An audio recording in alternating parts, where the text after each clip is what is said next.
地底，李长寿的指导人多机位观测，暗中摇头。西方教实在是太狠了，欲要其灭亡，先让其疯狂，这是直接把妖族往绝路上送啊！那个自己只看到了背影的西方教圣人弟子，怕是此前从没露过面的狠角色。就这几句站住大义的话语，就凭此前这伙妖族的表现，是绝对喊不出来的。底气眼界都不足，8成就是出自那西方教圣人弟子之手。但是仔细想想，这几句话代表了什么？妖族要替天行道，要跟天庭抢大义。就这几句宣言，李长寿完全就能够喊醒玉帝，让天庭对妖族全面开战。当然了，那样对天庭来说也是杀敌1000，自损800，定会元气大伤。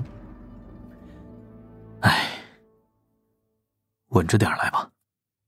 李长寿叹了一口气，继续监察妖族的动向，检查天庭各处部署，思路必须一如既往的清晰。他要后发制人，这次不求全歼妖族兵马，也要吃下妖族部分精锐，改写天庭与妖族之间的高手实力对比。2日后，妖族起兵，总共1/3数量的妖族离开了北周聚集之地。100名妖王、数千妖族高手、数10万妖兵组成的大军，自北周边界一路朝着西海而去。妖兵实力参差不齐，大多数实力堪堪元仙境，他们直接穿越北周瘴气最浓郁的区域，也会死伤大半。而北周巫族此前因为部分上古大巫搞事，支持蚩尤与轩辕皇帝争夺人皇之位，结果遭了人族气运反噬，上古留下的实力损伤大半。此时独立面对这一批妖族大军，也只能抵挡一时，完全不是对手。更何况根据李长寿观察，在妖族大军赶赴西海的过程当中，已经有数万真正的妖族精锐进入了北周瘴气之中，在数百名妖族真高手的率领之下，慢慢地逼向巫族聚集地。再计算上那些能在开战之前赶去的妖族大能，以及陆压这般斩仙飞刀拥有者，四面埋伏，8方合围，巫族头顶上的威字已经是红得耀眼了。李长寿暗戳戳地排兵布阵，指导人早已经归于地府北海龙宫之中。龙族对西方有一眼之仇，此次也是带了不少的怨气。东海龙宫高手近乎齐出，护持北海海眼，为天庭提供高手援护。如今四海之中，因西方教停止了对海族少数不安分势力的支持，海族叛乱已经渐渐平息，海族再次成为龙族手中一股不可小觑的力量。只不过海族实力总体偏弱，虾兵蟹将离开海水后，实力也会大打折扣，而龙族的仙蛟兵，也就是如今的黑龙兵，也需要镇守剩下的3处海眼。故李长寿这一次只调动了龙族高手正面参战。当然了，稳妥起见，他也就在几天前暗中安排了100万海族与虾兵蟹将混合大军，悄悄抵达了北海坚冰之下。若在接下来的对战中天兵溃败，巫族死伤惨重，那他会利用水神的神位来发动大海啸，让100万海族大军淹没这一群妖族。不过此举对北周生灵危害极大，会破坏北周生态，损坏洪荒物种多样性，也难免误伤巫族，对于妖族高手也无太多威胁。如无必要，李长寿并不会真的挥动水神宝器。按妖族此时行军速度来判断，妖族大军抵达北周巫族的聚集地差不多是在2日之后，算上妖族整军的时间，大概再有3日，北距泸州北部就要出现一场血战。李长寿监察各处的同时，心底也在细细思量，自己的安排布置有无错漏之处、不足之处。这个时候，白泽又发挥了颇为重要的作用。这一人一兽凑在一起研究了半天，李长寿直接用仙力凝出沙盘，用各色旗帜作为棋子来表示各方势力，与白泽细细推演后续战事。洪荒第一场战事推演，白泽对妖族了解极深，由他当妖族一方的统帅，无比接近真实的妖族表现。他们知其博弈，将西方教之影响考虑其内，在北区泸州北部的大地上攻伐防卫，反复推演10数次，最后都是白泽落败。只不过每次天庭、地府、巫族、龙宫一方损失有所不同。最惨烈的局面是巫族死伤10之6七，天庭准备的数十万大军死伤30%。这两灵又商讨了半日，完善了李长寿主方案与备用方案，让李长寿的心底多了几分安稳。能得白先生相助，实属天庭幸事。若水生能生于上古，为人皇效力，当真不知上古无妖人之大战又会是何等精彩。战事一起，生灵涂炭，此事可不能用精彩二字。是。白泽做了一个道揖。是贫道措辞欠妥了。水神，贫道还有一计，可令妖族士气瓦解，令天庭减少损伤。李长寿微微皱眉，已经知晓白泽所说计策为何。白先生当真对如今的妖族这般看不惯？白泽眼中带着几分黯然，低声道：贫道在妖族巅峰时而退，本不该说这些，但贫道在妖族之友，贫道所钦佩的生灵，最终都已与妖庭一同陨落。贫道其实瞧不惯这些自上古之末时贪生怕死，到今日却又打起妖庭名号为自身谋好处的卑劣之徒。陆牙正是与他们接触之后，原本已淡漠了恨意的少年，渐渐变作了这般。不提也罢。水神，此次战事也算贫道为人教奉上的第一份功劳，总不能平白受圣人庇护。容我考虑一二。善。白泽一声轻叹，两道身影互作道揖，李长寿也回了小琼峰上。指道人坐于丹房中，本体在地下密室中伸展一二，去了太清圣人画像前，上3炷高香，行一次大礼，静静等待圣人道运出现。片刻后，没有回应。李长寿眨眨眼，刚想开口说话，就感觉身侧的乾坤出现了淡淡的波痕，2缕灵念钻入道心，化作了熟悉且有味道的嗓音。嘿嘿嘿嘿嘿，小徒弟，本塔爷又来找你了，休人等闲。能最近好回来？我去，天地玄黄玲珑宝塔强正版乾坤尺。李长寿道心一震，圣人老爷发过来的灵宝已经是给了自己确切的答案，若只是给塔爷，就是让自己以算计为主，护身自保，不必亲自下场杀敌。但是乾坤尺一同前来，这就是让他代表天庭一方下场征战，一定程度上缓解天庭高手不足的尴尬状况。看来这次又要重新定义天庭文臣了。李长寿握住乾坤尺，将玄黄塔直接收入体内，对着圣人画像深深一拜，转身踏步离开此间密室。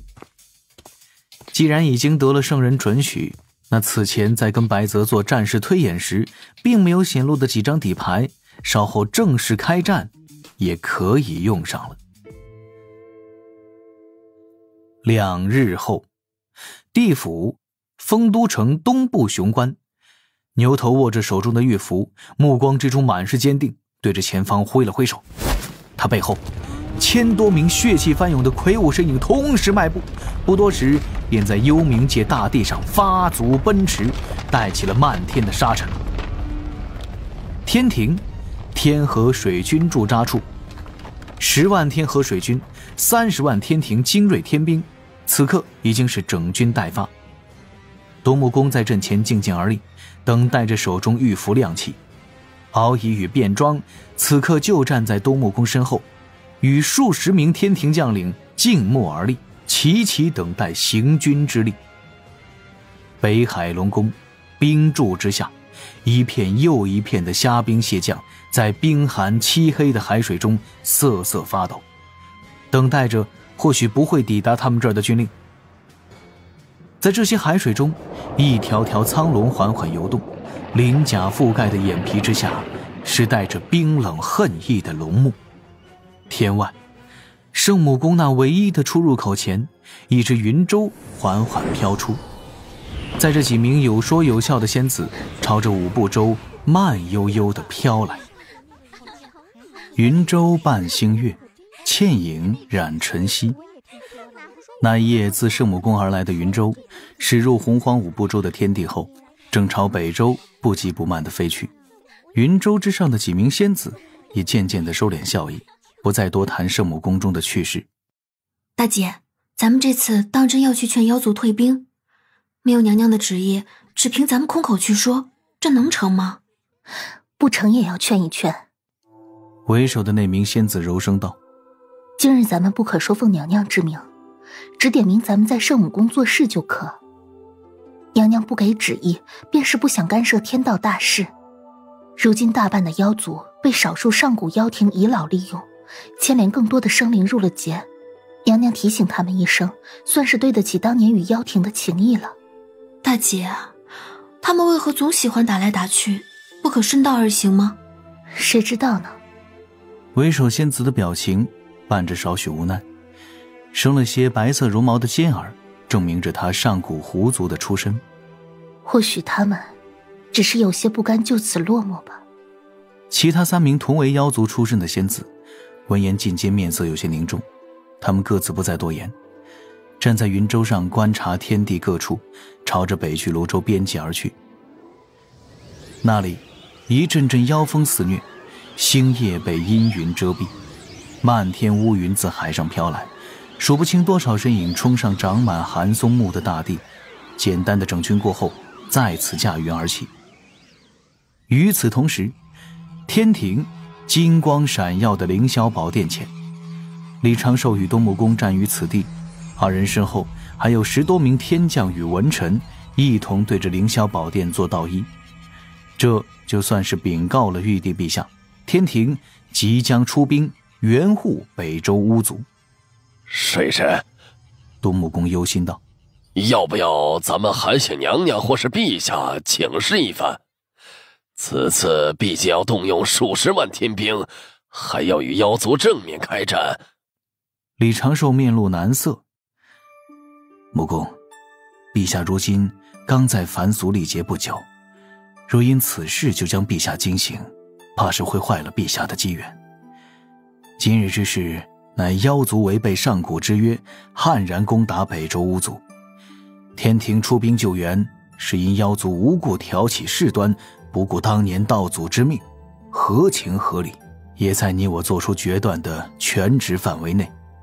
若是一些危及洪荒的大事，咱们当然不可擅自做主，但这般只涉及洪荒一隅之事，咱们也不可畏首畏尾，因怕承担后果而不去履行陛下与娘娘交托咱们之职。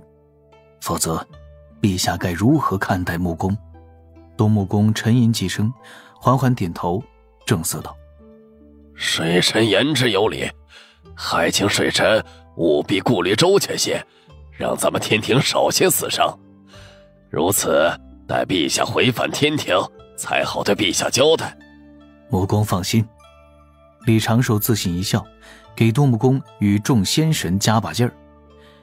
若此次应对不利，我与木公一同领受陛下责罚。木公顿时颇为感激，虽然总感觉水神的这番话哪里怪怪的。一切就靠水神调度了，我这就去备军待战。天庭各殿也已做好准备，今日定要挫败妖族阴谋，打出天庭威风。木公多劳。为天庭崛起，为三界不衰。东木公把自己说的是豪气冲云天，对着李长寿做了一个道揖，长袍飘舞，转身而去。身后几名天将齐齐跟随。李长寿转身对着各位仙神做了一个道揖，各部神殿处就有劳诸位了。水神尽管放心，不能与木公众元帅一同出征，我们也只好做好后方之事了。定会拼尽全力保护己方天兵天将之安危，请水神全心执掌大局。善。当下这7、8名仙神行礼告退，朝着各处神殿而去。李长寿转身看脸凌霄宝殿，驻足一阵，驾云飞回水神府。其实有些话他不便明说，就玉帝陛下的性格，真要惊醒玉帝，这一次驰援巫族以消灭妖族的精锐为目的的歼灭战，恐怕要无上限的升级了。